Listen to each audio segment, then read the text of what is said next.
Les criminels rivalisent d'imagination pour faire entrer de la drogue en prison. Leurs tactiques sont de plus en plus sophistiquées d'ailleurs. Ils utilisent maintenant des appareils volants télécommandés. J'en parle avec Luc Blouin, c'est incroyable. Hein? Et un de ces drones, on a pu voir un de ces drones le week-end dernier à la prison de Hull.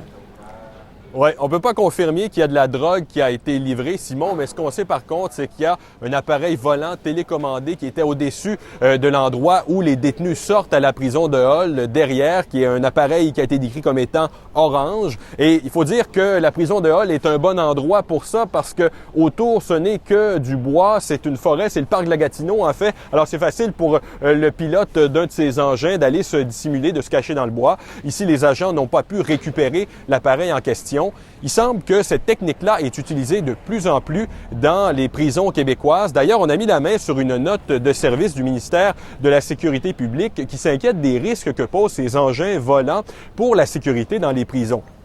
On les décrit comme étant peu visibles, qui sont très difficiles aussi à détecter, qui peuvent servir à livrer des téléphones cellulaires, de la drogue, ça peut aussi servir à livrer des armes dans d'autres occasions. D'ailleurs, cet été, il y a un micro-drone qui a été saisi à la prison de Rivière-des-Prairies. Il y a un verre qui avait été installé au-dessus de l'appareil et on y a trouvé des stupéfiants, imaginez. Alors, ça prouve que cette tactique-là est très utilisée. Et les agents correctionnels ne se sentent pas outillés, eux, pour intervenir, c'est ça? Effectivement, parce qu'ils disent même si on réussit à en détecter un dans le ciel, à le voir, ben nous, on n'a aucun moyen de le neutraliser, cet appareil-là. On peut écouter un porte-parole du syndicat des agents correctionnels qui croit que le ministère pourrait les épauler un peu là-dedans. On doit se moderniser, nous autres aussi, dans la sécurité. Je veux dire, ça va vite.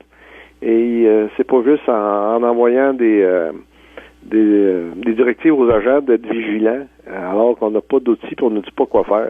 C'est malheureux, mais il faudrait être en avant des coûts. Malheureusement, le réseau correctionnel, on n'a pas les budgets peut-être, on n'a pas les ressources, puis on n'a pas faut tout le temps pousser.